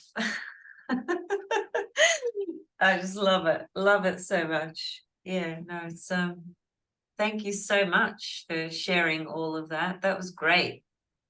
So that was just one last example about how we can see myths in a given chart. Let's say someone has Venus morning star transitioning to invisible. This means Athena transitioning to Gorgona. So this is like the myth of the Gorgona is important for this chart, because these people, they from the divine realm, which is Athena, they plunge into the sensual realm, which is the Gorgona. And this is the challenge, because if they are too much fixated on the sensual pleasures, then they will lose the sight of the divine realm. Or what else? For example, let's say Mercury being evening star, which is Hermes, but just getting invisible. This is the time when Hermes is stealing the cows of Apollo. So these are people who, with their intellect, they think that they can fool God. Wow. Yeah, this on the lowest level, such people can be like con men. Like on the lowest level, they can do some Like kind of criminal activity, small criminal activity. Yeah, but on the mental level, not like some aggression, physical, but on the, like they can lie on some documents, get some money, or some kind of such cunning tricks. You know, or on the high level, they can believe that they can reach God by their thinking, by their intellect, by reading Bhagavad Gita or the Bible or the Quran, that memorizing all these things, knowing all these laws in the Torah, in the Islamic law, or wherever they are, or read Rudolf Steiner and memorize all these things, and that they believe that when they have understanding, intellectual, that they can be transformed and reach nirvana and reach God. This is not possible, because God is here. God is in the heart and not in the intellect. Exactly. And yeah, this is another kind of myth. Yeah. You know, Hermes stealing the cows of Apollo. Somebody who believes that with his intellect, they can reach God. Yes. Yes. And there's many people like that on the planet. As many as you want. Yes. Yes. There is a story about one Sufi sheikh, and he was accepting for students Christians, people from Western Europe, from America, without pressing them to accept Islam. And there were some people, more Orthodox Muslims, who asked him, "Hey, why don't you ask them to become Muslims?" And his answer was, "Look, we have enough Muslims in this world. What we need is lovers of God." Oh, I love it. That's fantastic. That's fantastic. And so true. So true. That's brilliant. Oh God. It's so good. What about what we talked about? Maybe I can show you Jewelry. how to see So let's say here, we go here. So we go here, we write here Etsy.com. Then here we write Apollo Vision, like this. Okay, did you mean the shop Apollo Vision? Yes. We click here, and that's me here. This is jewelry, which my aim is first of all to make it beautiful, to make it real art, but also I use astrology to make all these things in a given time period, when there are constellations on the sky which are connected with the principle that I want to input in this jewelry. So this is also based on one text from Hermes about making magical amulets. Wow, that's the one that I want, the magical Venus box. Aha, that's something. Yes, that's gold 21 carats, and in the center is the sun, and Venus is orbiting, and the helical phases, the 4 divinities here. Also, this is invisible in front of the sun. This is morning star. This is invisible behind the sun, Gorgona. That's so beautiful. And this is, wow. That is fantastic. I want that piece. Oh, wow. Yeah. Somehow, some way, I'll find a way. I don't know how. That's brilliant. That's inside it, is it? Was that a picture of what was inside? Yes, this is on the inside of the lid, and this is on the bottom from the inside, and this is on the bottom from the outside. Wow, that is so exquisite. Also, you have something similar to this, which is this one here. That's beautiful too. Yeah. These here are also the 4 faces of Venus.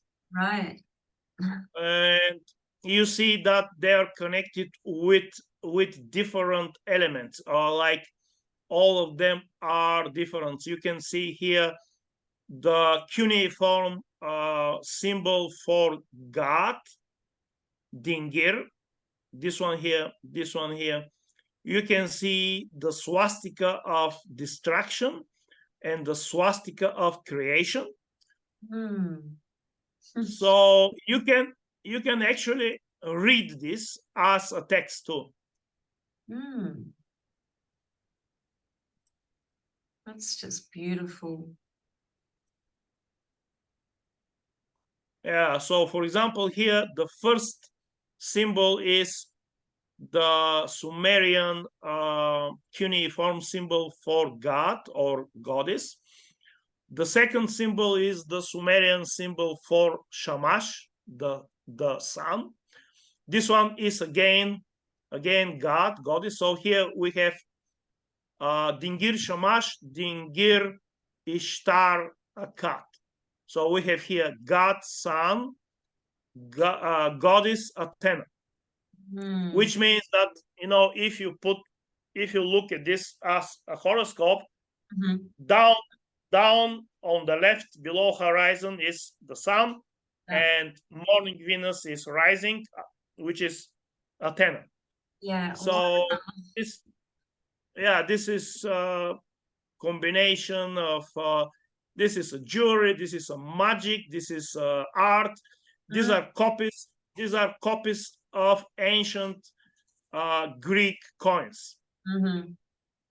Yeah, some. And here, so Athena shines here, but then she disappears. This is the swastika of distraction, the same swastika that was used by Hitler. Right. So Athena is going invisible and becomes the Gorgona. Gorgona, Medusa, yeah. Then it becomes visible again, because this is the opposite swastika, the swastika of the creation. Yeah. So it becomes visible again, and it becomes the goddess Aphrodite, and so on. Yeah. So many different things here. You can go there and see all kinds of things. Can we see those rings? Can you go back to the rings? Where were they? Just here, those. Can you, what are these? Magical ruby Venus rings. See, I want that one too. Thank you very much. Magical ruby Venus ring. That should have my name inside it, Rumen. And the bracelet. And the magic box. Anybody out there watching who's got the money? I'm always open to receiving gifts. Venus rocks. So that's beautiful. Wow. Yeah. And so these pieces, I'm sure you don't have many of them, because, you know, you can't make many of these, right? So probably just a few pieces, I suppose. Well, you see, I use authentic, original, ancient Greek coins, and they are unique. You cannot find the same coin. So where I use such coins, this is unique. For example, this one here. This is Apollo. This is a very quality, very beautiful image of Apollo. So look at this. Yeah, it's absolutely amazing. It's with diamonds, and here also detail. So beautiful. This is the back with the dolphins, which are symbol of Apollo. On the left is eagle, another symbol of Apollo. On the right is Apollo pictured like half human, half eagle. The lion with the star, also symbols of Apollo. And another thing is that there is here a swastika, which you see the swastika. It's the swastika, like these parts here, they make a swastika, which is turning clockwise. You see, this swastika is turning clockwise. You see, like these are like small comets. You see, like the head of the comet are the diamonds, and then this is the tail. Right. And it is like turning clockwise. This is the swastika of Apollo, which is the swastika of the light, of the creation, of the light. So this is another symbol. These are pawns of a lion here, which are these four. So, you know, they are full of symbols, full of meaning. Yeah, stories, so rich. There's so much detail in the visual and in the actual symbolic meaning to each piece, right? Yeah, some of them are already sold. For example, this one here is already sold. Of course, yeah, of course I can make the same, but with a different coin. Yeah. Because I cannot find the same coin. Yeah. And the coins are authentic. They come with certificate of authenticity from the numismatic house from which I acquired them. So this some of the jewelry have copies of coins. For example, this one here. You know, this one. This is a silver copy. A silver copy. A silver copy of a original Greek coin. That's beautiful. This is not, yeah, this is not original coin, because such original coin will cost maybe 1,000 euro, right. Maybe more. So somewhere they are just copies, or in the description I write where it is authentic, where it is copy. For example, look at this. This is a copy of what we looked at, of this medallion of Apollo. But here, the coin is a golden copy, 21 carats. I have changed the gold with silver and the diamonds with rubies. Yeah, yeah.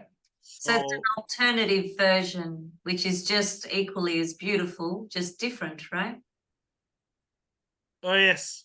Yes, this is, yeah, because this is with copy of the coin, this is much, much cheaper. Yeah, yeah. Because, you know, like such beautiful ancient coins, they are very rare. They have so much art in them. They are actually magic, because the magic here is not only the time when you make it. The magic is not only the material, but the magic is the art, the vision, the symbols, the beauty, and the impact. I love your passion, Rumen. It's just, yeah, it's amazing. I love your passion for everything you talk about, actually, for everything you talk about. It's beautiful. I love it. And your jewelry is exquisite. Anybody who has the opportunity to buy some pieces, you're very lucky if you do, because this is very, very unique, you know, craftsman, craft, like real craft, real art. And each piece has a beautiful story and symbolism and meaning, you know, to these divinities and deities and so forth. And yeah, very beautiful. If anyone is interested, they may contact me. Absolutely. Directly. Yeah. Because I have many more which are not here. Okay. And it is better directly to contact me rather than go through. I use this site only like a exhibition, like you know, like yeah, a virtual gallery. Yeah. For people. Yeah. To see. Yeah. Okay, so underneath this video, I'll have your information where people can contact you directly. And it sounds like that's the best way to do it, to just contact you directly, whether it's about your book, whether it's about jewelry, whether it's about webinars, whatever, right? Just straight contact with you. And I know from my experience, because I sought you out, I came looking for you because somebody was generous enough to buy me your program and give it to me as a gift. And that's when I made the contact with you. And Rumen is very good at responding, is what I'm trying to get at. So yeah, he's very organized man. I don't know where you find the time to do everything that you do, Rumen. Like, do you actually sleep? You just amaze me how much you've done and how much you do. It's so inspiring. Yeah. All right, well, we'll close it here for today. We've talked about a lot of different things. I thought we were just going to talk a little bit about Mars and, you know, but I'm always open to whatever naturally just flows in, you know, what flows in from the divine. You know, it's perfect, whatever comes in. So thank you so much for your time, your generosity in this way, and for sharing your beautiful art, craft, programs, books, wisdom, you know, all for free, sharing it with you guys. So thank you so much, Rumen. And I really want to do another one with you, hopefully very, very soon again, based on your availability as well. But you and I will talk about that. And yeah, I'll just say thank you once again. Good luck to you, Anastasia, and to everyone watching this video. Good luck. Thank you, Rumen. Thank you. See you guys. Hope you'd enjoyed this. Leave your comments and questions below and get in touch with Rumen about all of the things he has available. There's plenty to choose from. Thanks, guys. Bye for now.